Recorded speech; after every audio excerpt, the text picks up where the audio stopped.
Le sujet du jour, c'est le cycle ovarien et le cycle menstruel. Alors, le cycle ovarien et le cycle menstruel sont deux cycles qui vont se passer simultanément à l'intérieur des organes reproducteurs de la femme. Alors, quand on parle du cycle ovarien, on va parler de tout le processus qui est en lien avec la maturation de l'ovocyte.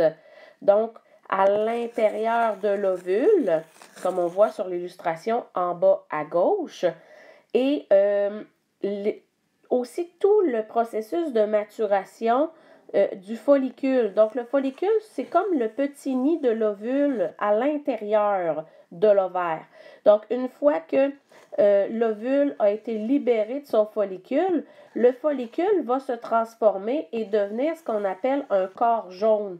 Donc, c'est comme une petite cicatrice à l'intérieur de l'ovaire et qui va produire des hormones, qui va produire de la progestérone. Quant à lui, le cycle menstruel, c'est l'ensemble du processus de la fabrication de la muqueuse de l'intérieur de l'utérus qui s'appelle l'endomètre. Donc, l'endomètre va se fabriquer, on peut le voir un petit peu ici, va se fabriquer à l'intérieur de l'utérus dans le but d'accueillir un ovule fécondé. Cependant, s'il n'y a pas de fécondation, l'endomètre, la muqueuse utérine, va se désagréger et va être expulsé à l'extérieur lors du cycle menstruel sous forme de flux menstruel de sang. Si on regarde plus en détail ce qui va se passer dans les cycles ovariens et les cycles menstruels, ce qu'on remarque, c'est que ce soit le cycle ovarien ou le cycle menstruel, ils sont séparés en trois phases. On a la phase pré-ovulatoire, on a la phase ovulatoire et on va avoir la phase post-ovulatoire. Les cycles ovariens et menstruels tournent tous autour d'un événement central qui s'appelle l'ovulation. Donc, c'est-à-dire la libération d'un ovocyte secondaire par un ovaire une fois par mois environ. On dit que normalement, un cycle normal va durer donc 28 jours. Ça peut être plus, ça peut être moins. Donc, typiquement, on dit 28 jours. Ça va vraiment dépendre des femmes. Il y en a que ça va être plus long, il y en a que ça va être plus court. Alors, qu'est-ce qui se passe en premier? Donc, quand on va parler de la phase préovulatoire, c'est ce qui va se passer ici, avant l'ovulation. Donc, le début du cycle, donc on nomme le cycle en jours, le début du cycle, ce sont les menstruations ou les règles. Donc, typiquement, le premier jour du cycle, donc le jour numéro 1, c'est le début des menstruations. Donc, alors, le début des menstruations. Ensuite de ça, les menstruations vont se poursuivre pendant un certain nombre de jours. Les menstruations vont durer entre 3 et 7 jours. Ça va dépendre des femmes, ça va dépendre des filles, ça va dépendre de l'épaisseur de l'endomètre. Donc, typiquement, le premier jour des menstruations, c'est le premier jour du cycle. Qu'est-ce qui se passe d'autre à la phase pré-ovulatoire? On va avoir des changements hormonaux. Donc, notre hypophyse, qui se situe à la base de notre cerveau, va commencer à libérer des hormones FSH et des hormones LH. Alors, doucement, si on regarde la courbe ici, la LH va être en bleu et la FSH va être en vert. Alors, l'hormone qui est le plus libérée dans la phase pré-ovulatoire, c'est l'hormone qui est en vert. Donc, c'est l'hormone FSH. La FSH, elle fait quoi? Elle fait croître les follicules. Donc, elle va permettre aux follicules de grandir à l'intérieur de l'ovaire. Donc, on se rappelle que tout ce qui se passe à l'intérieur de l'ovaire, ça fait partie du cycle ovarien. Tout ce qui va se passer dans l'utérus, c'est ce qui fait partie du cycle menstruel. Donc, la FSH, elle prend un follicule qu'il y a à l'intérieur de l'ovaire, puis tranquillement, comme on voit ici, elle fait grandir les cellules qui l'entourent. Les cellules qui l'entourent, ce sont des petites cellules protectrices et on appelle ça un follicule. Donc, l'ovocyte, c'est le petit point rose à l'intérieur du follicule. Et mon follicule, il va grandir jusqu'à temps qu'il soit mature et qu'il éclate. Donc, l'ovule va maturer, va terminer sa méiose, donc sa division cellulaire, pour contenir au bout du compte que 23 chromosomes à l'intérieur de la phase pré-ovulatoire. En se développant, donc au fur et à mesure que l'ovocyte, que le follicule se développe, bien, il y a une autre hormone qui va être libérée, c'est l'hormone qui est en rose dans votre dessin, ce sont les estrogènes. Les estrogènes, leur travail, c'est d'agir sur l'utérus et ce qu'ils vont faire pendant la phase préovulatoire, les estrogènes, c'est de faire grandir la muqueuse interne de l'utérus et cette muqueuse interne de l'utérus, on l'appelle l'endomètre. Lorsque l'endomètre s'épaissit à l'intérieur de l'utérus, c'est en prévision d'accueillir un ovule fécondé par un spermatozoïde. C'est en prévision d'avoir une grossesse. Donc, il faut que l'utérus soit bien douillet. Donc, on augmente l'épaisseur interne de la muqueuse de l'utérus, qui est très, très, très, très riche en vaisseaux sanguins, soit dit en passant, à l'intérieur.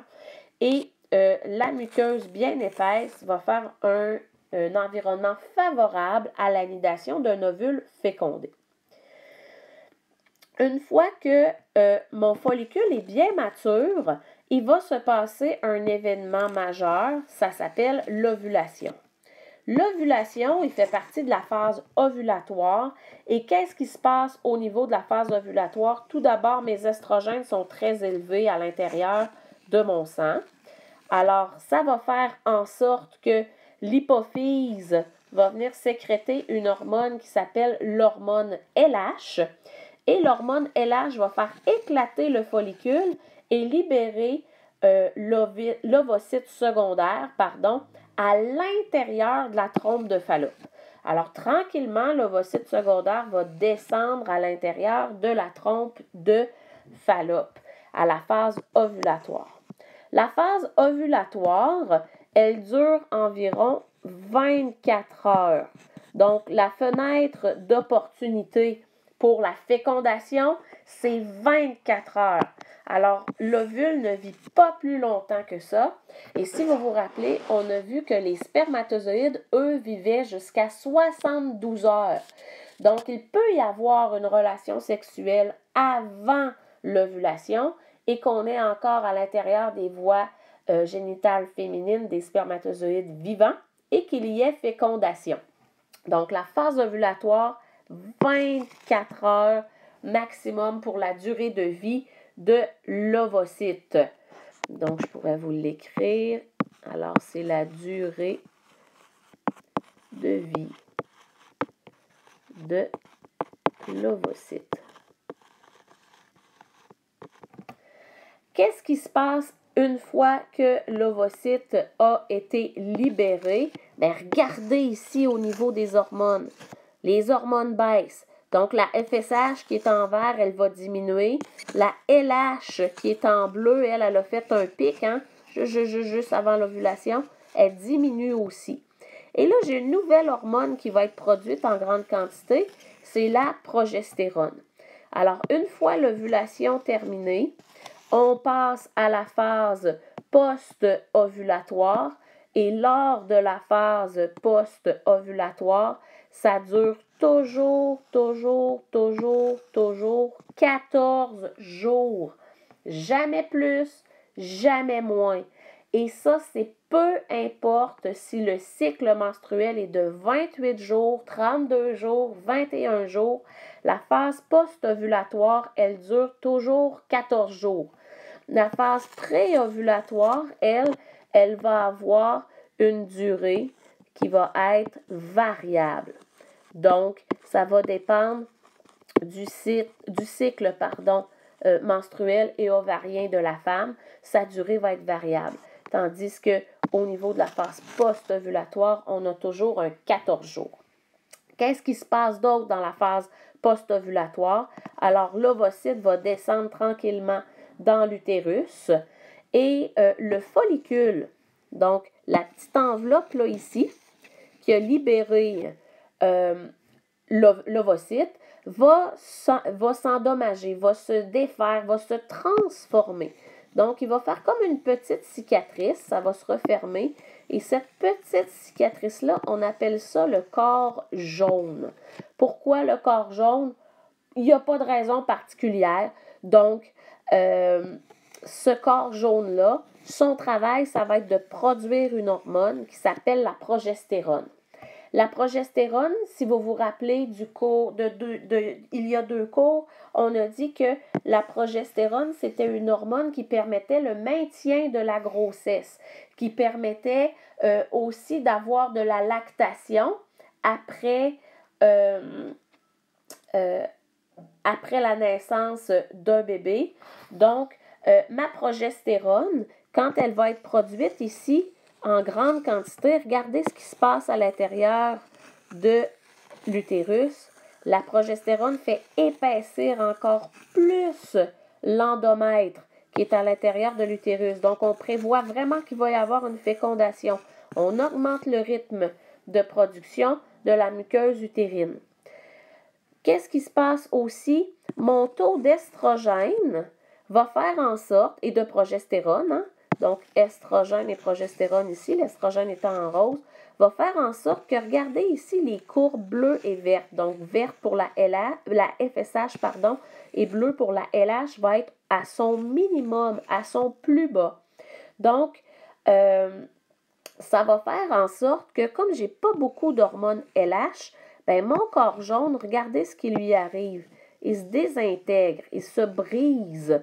Et une fois qu'il va être rendu tout ratatiné, regardez ce qui arrive à l'hormone progestérone, puis à l'hormone estrogène. Elle diminue et s'en viennent au minimum. Quand la progestérone et l'estrogène sont au minimum, ben je vais commencer à avoir un bris de la muqueuse utérine, de l'endomètre, et c'est là que je vais avoir le début de mes menstruations à nouveau. Et qu'est-ce qui va se passer? Ben, ça va recommencer. Donc, je vais avoir de la FSH et de la LH qui vont faire croître le follicule. Je vais avoir, au fur et à mesure que mon follicule va grandir, une augmentation de la production d'estrogène. La LH va faire en sorte que je vais avoir l'ovulation. Mon ovocyte va descendre le long de l'utérus, hein, qui a bien grandi. Et le follicule, les cellules qui entouraient l'ovule, va se dégénérer, va rapetisser en produisant de la progestérone. Donc, ça se passe comme ça à tous les mois au niveau des cycles ovariens et des cycles menstruels.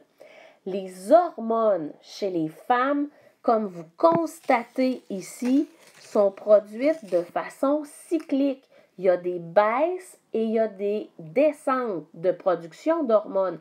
Ça fait en sorte que souvent, le caractère des femmes va changer au cours du cycle menstruel et ovarien et des fois, ils vont être un petit peu plus marabouts. Chez les hommes, ça ne se produit pas comme ça. Chez les hommes, la production de FSH, de LH et de testostérone, elle est constante. Donc, il n'y a pas de variation cyclique de la production d'hormones. Quand l'ovocyte secondaire est libéré par le follicule qu'on voit ici, hein, on a représenté l'ovaire et l'ovaire s'est ouvert et a laissé sortir l'ovule. Ben, s'il y a des spermatozoïdes qui sont déposés à l'intérieur du vagin, on risque d'avoir fécondation. Donc, la fécondation, c'est quoi? C'est la fusion entre un spermatozoïde et un ovule. Donc, la fécondation, c'est la fusion entre un spermatozoïde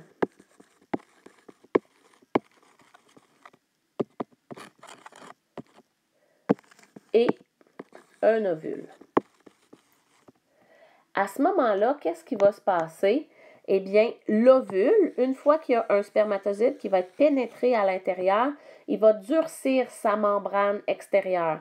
Donc, il n'y aura pas d'autres spermatozoïdes qui va pouvoir entrer à l'intérieur du follicule, de l'ovule.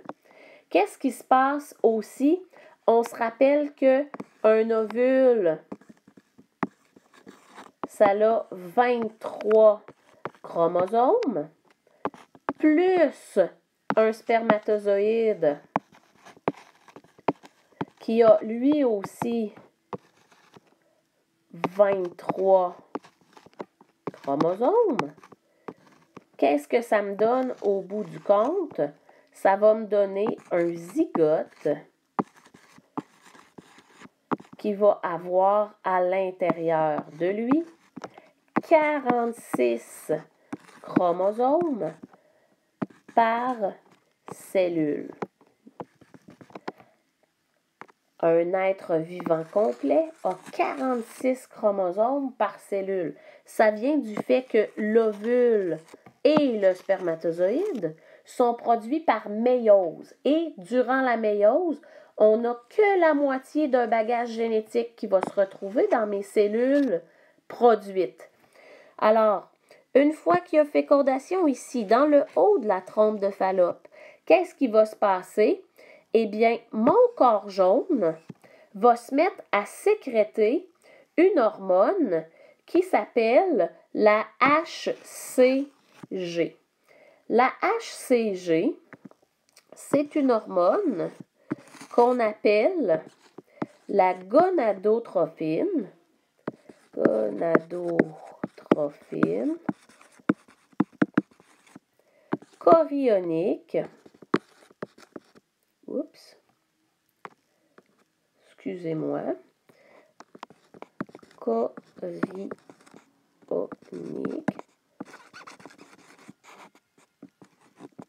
humaine. La gonadotrophine chorionique humaine, son travail, c'est l'hormone de grossesse. C'est celle qu'on détecte quand on passe un test de grossesse. Donc, la gonadotrophine chorionique humaine, son travail, c'est de remplacer l'hormone LH qui est produite par l'hypophyse. En remplaçant l'hormone LH, ce qu'elle va faire, c'est qu'elle va garder cette partie-là, le corps jaune qui est à l'intérieur de l'ovaire, qui a libéré, qui est le follicule qui a permis de libérer l'ovule. Alors, le corps jaune, lui, va se garder en place. Donc, au lieu de tout se désintégrer, comme on a vu précédemment, puis que ça occasionne les menstruations, le corps jaune va rester tout beau, tout entier, et va faire en sorte qu'on va avoir de la progestérone et des estrogènes qui vont être produites. La progestérone, si vous vous rappelez, c'est une hormone qui assure le maintien de la grossesse, puis qui va aussi assurer la production de lait une fois le bébé venu au monde. Donc, qu'est-ce qui se passe? Ma progestérone est produite, mon petit zygote se divise, produit de plus en plus de cellules par mitose, on n'oublie pas, pour la croissance, c'est la mitose. Et regardez ce qui se passe. Donc, mon ovule fécondé, mon petit zygote, descend tout le long de la trompe de Fallope et va venir s'installer à l'intérieur de l'utérus. Ça prend environ 7 jours avant qu'il y ait l'anidation. Le petit embryon, donc le petit zygote, va venir s'accrocher sur la paroi interne de l'utérus qui s'appelle l'endomètre et il va y avoir un placenta qui va être créé. Donc, c'est comme une petite racine pour le futur bébé.